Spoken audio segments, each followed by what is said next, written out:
जय माता रानी। आप सभी पर संतोषी माँ की कृपा बनी रहे। माता रानी आपकी हर मनोकामना पूर्ण करे।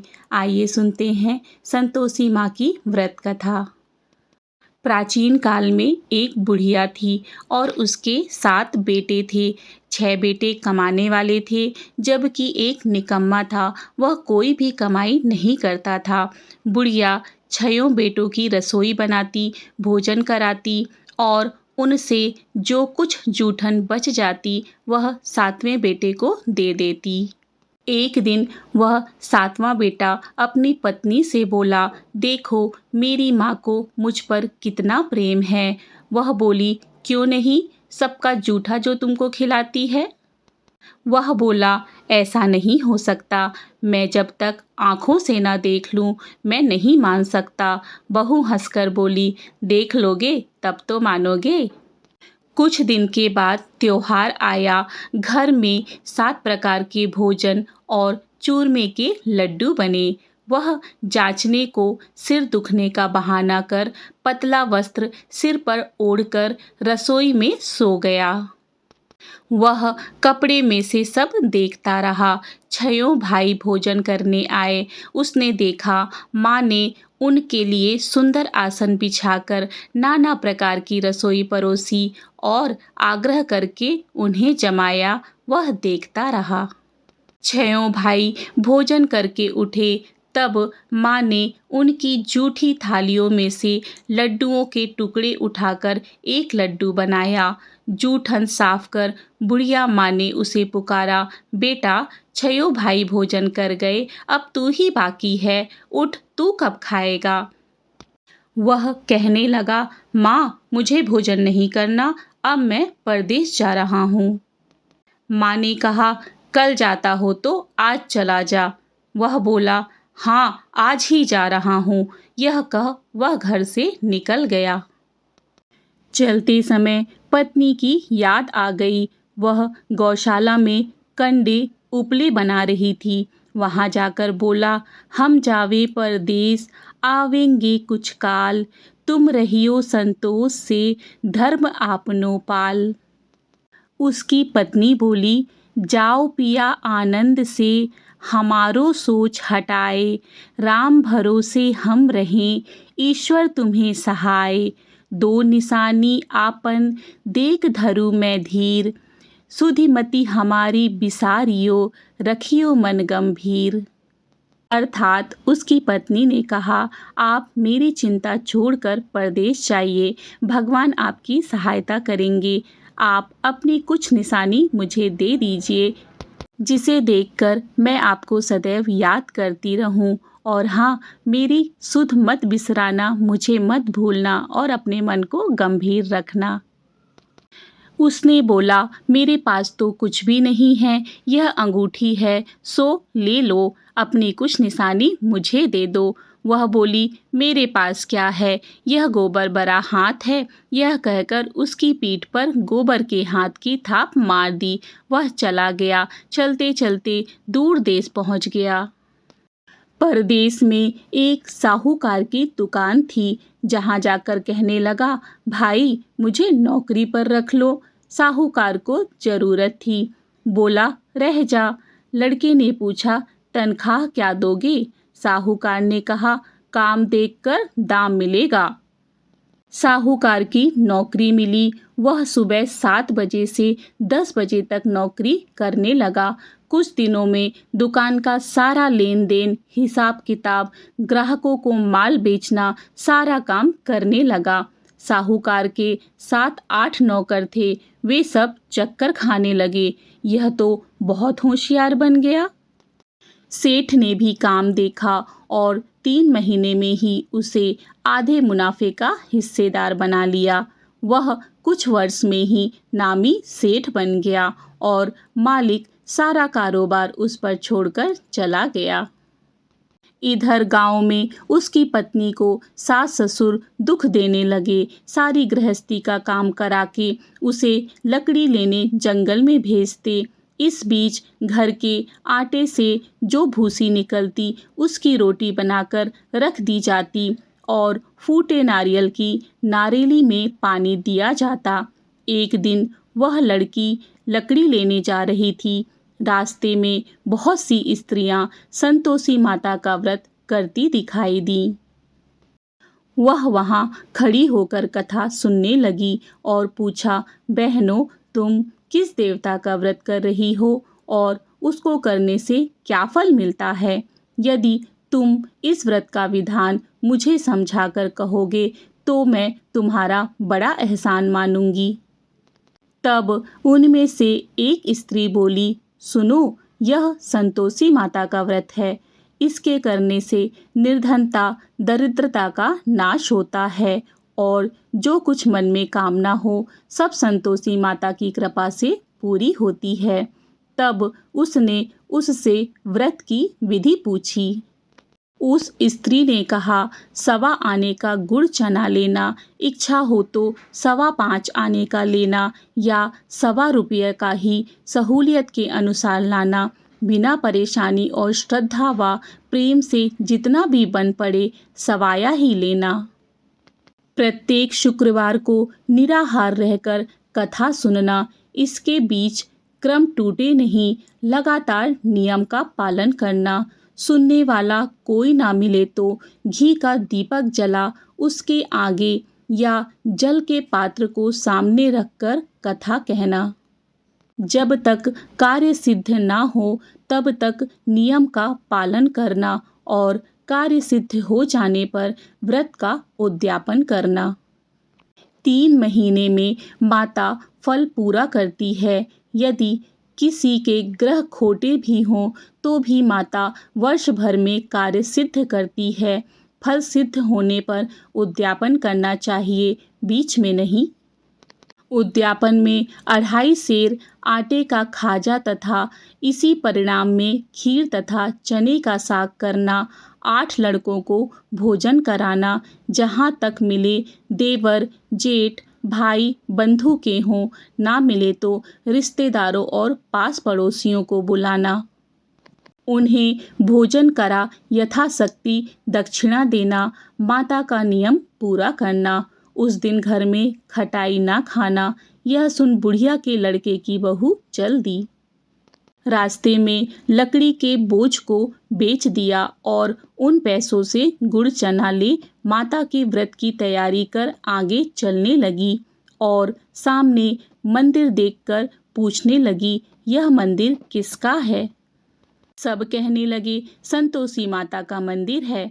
यह सुनकर माता के मंदिर में जाकर चरणों में लोटने लगी।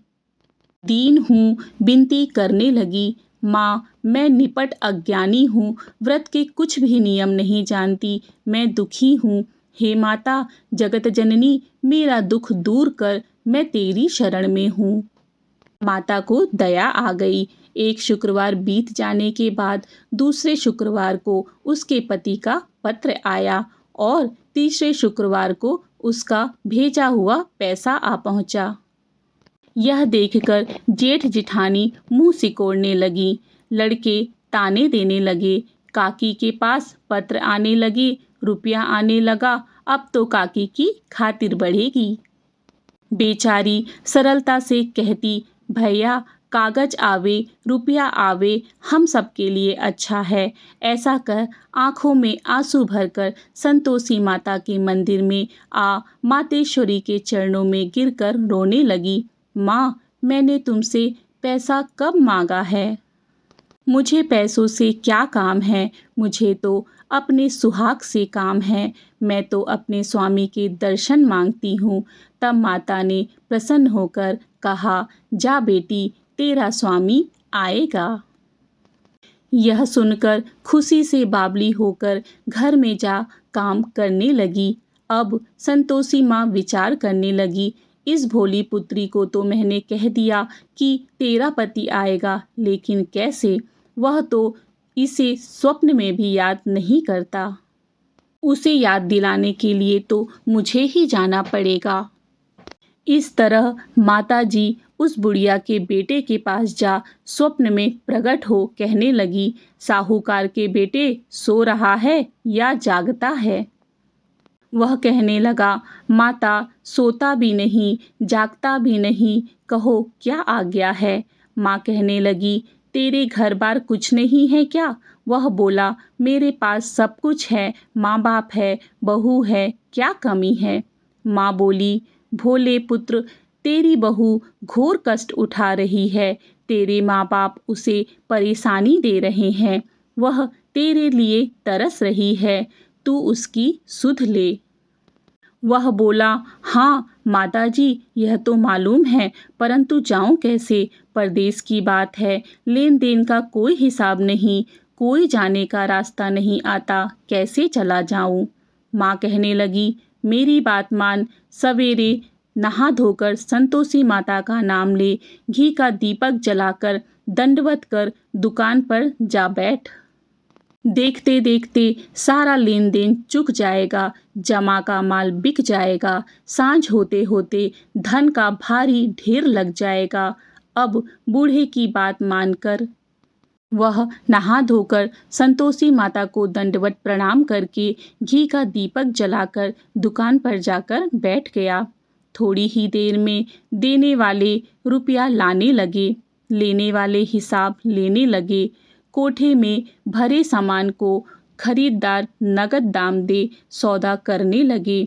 शाम तक धन का भारी ढेर लग गया। मन में माता का नाम ले, चमत्कार देख प्रसन्न हो, घर ले जाने के वास्ते गहना कपड़ा सामान खरीदने लगा। यहाँ काम से निपट तुरंत घर को रवाना हुआ। उधर उसकी पत्नी जंगल में लकड़ी लेने जाती है, लौटते वक्त माता जी के मंदिर में विश्राम करती है। वह तो उसके प्रतिदिन रुकने का जो स्थान ठहरा। धूल उड़ती देख वह माता से पूछती है, हे माता, यह धूल कैसे उड़ रही है? माता कहती है, हे पुत्री, तेरा पति आ रहा है। अब तू ऐसा कर, लकड़ियों के 3 बोझ बना ले, एक नदी के किनारे रख और दूसरा मेरे मंदिर में, पर तीसरा अपने सिर पर। तेरे पति को लकड़ियों का गट्ठर देख मोह पैदा होगा, वह यहाँ रुकेगा, नाश्ता पानी खाकर माँ से मिलने जाएगा। तब तू लकड़ियों का बोझ उठाकर जाना और चौक में गट्ठर डालकर जोर से आवाज लगाना, लो सासू जी, लकड़ियों का गट्ठर लो, भूसी की रोटी दो, नारियल के खोपड़े में पानी दो, आज मेहमान कौन आया है। माता जी से बहुत अच्छा कहकर प्रसन्न मन से लकड़ियों के 3 गट्ठर बनाई, एक नदी के किनारे पर और एक माता जी के मंदिर पर रख दिया। इतने में मुसाफिर आ पहुंचा। सूखी लकड़ी देख उसकी इच्छा उत्पन्न हुई कि यहीं पर विश्राम करे और भोजन बनाकर खा पी कर गाँव जाए। इसी तरह रुक कर भोजन बनाने लगा और विश्राम करके गाँव को गया। सबसे प्रेम से मिला। उसी समय सिर पर लकड़ी का गट्ठर लिए उसकी उतावली सी पत्नी आई। लकड़ियों का भारी बोझ आंगन में डालकर जोर से 3 आवाज देती है, लो सासू जी, लकड़ियों का गट्ठर लो, भूसी की रोटी दो, आज मेहमान कौन आया है। यह सुनकर उसकी सास बाहर आकर अपने दिए हुए कष्टों को भुलाने हेतु कहती है, बहू, ऐसा क्यों कहती है? तेरा मालिक ही तो आया है। आ बैठ, मीठा भात खा, भोजन कर, कपड़े गहने पहन। उसकी आवाज़ सुन उसका पति बाहर आता है। अंगूठी देख व्याकुल हो जाता है। माँ से पूछता है, माँ, यह कौन है? माँ बोली, बेटा, यह तेरी बहू है। जब से तू गया है ना, सारे गांव में भटकती रहती है, घर का कोई भी कामकाज नहीं करती, 4 प्रहर आकर बस खाना खाती जाती है। वह बोला, ठीक है माँ, मैंने इसे भी देखा और तुम्हें भी। अब दूसरे घर का ताला दो, मैं उसमें रहूँगा। माँ बोली, ठीक है, जैसी तेरी मर्जी। अब वह दूसरे मकान की तीसरी मंजिल का कमरा खोला, सारा सामान जमाया। एक दिन में राजा के महल जैसा ठाट बाट बन गया। अब क्या था, बहु सुख भोगने लगी। इतने में शुक्रवार आया। उसने पति से कहा, मुझे संतोषी माता के व्रत का उद्यापन करना है। पति बोला, खुशी से कर लो। वह उद्यापन की तैयारी करने लगी। जिठानी की लड़कों को भोजन के लिए कहने गई। उन्होंने मंजूर किया, परंतु पीछे से जेठानी ने अपने बच्चों को सिखाया, देखो भाई, भोजन के समय खटाई मांगना, जिससे उसका उद्यापन पूरा ना हो। लड़के भोजन करने आए। खीर और खाना पेट भर कर खाया, परंतु बाद में खाते ही कहने लगे, हमें खटाई दो। खीर खाना हमको नहीं भाता, देखकर अरुचि होती है, हमें अच्छा नहीं लगता। वह बोली, भाई, खटाई किसी को नहीं दी जाएगी, यह तो संतोषी माता का प्रसाद है। लड़के उठ खड़े हुए, बोले, पैसा लाओ। भोली बहू कुछ नहीं जानती थी, उन्हें पैसे दे दिए। लड़के उसी समय हट करके इमली खटाई ले खाने लगे। यह देखकर बहू पर माताजी ने कोप किया। राजा के दूत उसके पति को पकड़ कर ले गए। जेठ जेठानी मनमाने वचन कहने लगी, लूट लूट कर धन इकट्ठा कर लाया है ना, अब सब मालूम पड़ जाएगा जब जेल में मार खाएगा। बहू से यह सहन नहीं हुआ। रोती हुई माताजी के मंदिर में गई और कहने लगी, हे माता, यह तुमने क्या किया? हंसाकर अब अपने भक्तों को क्यों रुलाने लगी? माता बोली, बेटी, तूने उद्यापन करके मेरा व्रत भंग किया है। वह कहने लगी, माता, मैंने कुछ अपराध किया है? मैंने तो भूल से लड़कों को पैसे दे दिए थे, मुझे क्षमा करो, मैं फिर तुम्हारा उद्यापन करूंगी। माँ बोली, अब भूल मत करना। वह कहती है, अब भूल नहीं होगी, अब बतलाओ वे कैसे आवेंगे। माँ बोली, जा, तेरा पति तुझे रास्ते में आता मिलेगा। वह निकली, राह में पति आता मिला। वह पूछी, कहाँ गए थे? वह कहने लगा, इतना धन जो कमाया है, उसका टैक्स राजा ने मांगा था, वह भरने गया था। वह प्रसन्न हो बोली, भला हुआ, अब घर को चलो। कुछ दिन बाद फिर शुक्रवार आया। वह बोली, मुझे फिर से माता का उद्यापन करना है। पति ने कहा, करो। बहू फिर जेठानी के लड़कों को भोजन के लिए कहने गई। जेठानी ने एक दो बातें सुनाई और सब लड़कों को सिखाने लगी, तुम सब लोग पहले ही खटाई मांगना। लड़के भोजन से पहले कहने लगे, हमें खीर नहीं खानी, हमारा जी बिगड़ता है, कुछ खटाई खाने को दो। वह बोली, खटाई किसी को नहीं मिलेगी, आना हो तो आओ। वरना वह ब्राह्मण के लड़के लाकर भोजन कराने लगी। यथाशक्ति दक्षिणा की जगह उन्हें एक एक फल दिया। संतोषी माँ प्रसन्न हुई। माता की कृपा होते ही 9वें मास में उसके चंद्रमा के समान सुंदर पुत्र प्राप्त हुआ। पुत्र को पाकर प्रतिदिन माताजी के मंदिर को जाने लगी। माँ ने सोचा, यह रोज आती है, आज क्यों ना मैं इसके घर पर चलूं। यह विचार कर माता ने भयानक रूप बनाया। गुड़ चने से सना मुख, ऊपर सूंड के समान होंठ, उस पर मक्खियां भिन भिन कर रही थीं। दहली पर पैर रखते ही उसकी सास चिल्लाई, देखो रे, कोई चुड़ैल डाकनी चली आ रही है। लड़कों, इसे भगाओ, नहीं तो किसी को खा जाएगी। लड़के भागने लगे, चिल्लाकर खिड़की बंद करने लगे। बहू रोशनदान में से देख रही थी। प्रसन्नता से पगली बन चिल्लाने लगी, आज मेरी माताजी मेरे घर आई हैं। वह बच्चे को दूध पीने से हटाती है। इतने में सास का सारा क्रोध फट पड़ा। वह बोली, क्या उतावली हुई है? बच्चे को पटक दिया। इतने में माँ के प्रताप से लड़के ही लड़के नजर आने लगे। वह बोली, माँ, मैं जिसका व्रत करती हूँ वह संतोषी माता हैं। सबने माताजी के चरण पकड़ लिए और विनती कर कहने लगे, हे माता, हम मूर्ख हैं, अज्ञानी हैं, तुम्हारे व्रत की विधि हम नहीं जानते। आपके व्रत को भंग कर हमने बड़ा अपराध किया है। जगमाता, आप हमारा अपराध क्षमा करो। इस प्रकार माता प्रसन्न हुई। बहू को प्रसन्न हो जैसा फल दिया वैसा माता सबको देना। जो पढ़े उसका मनोरथ पूर्ण करना। बोलो संतोषी माता की जय। इति श्री संतोषी माँ व्रत कथा। इसी तरह की पौराणिक कथा कहानियों और धार्मिक जानकारियों के लिए मेरे चैनल को सब्सक्राइब करें। मिलते हैं अगले वीडियो में। जय श्री कृष्ण। राधे राधे।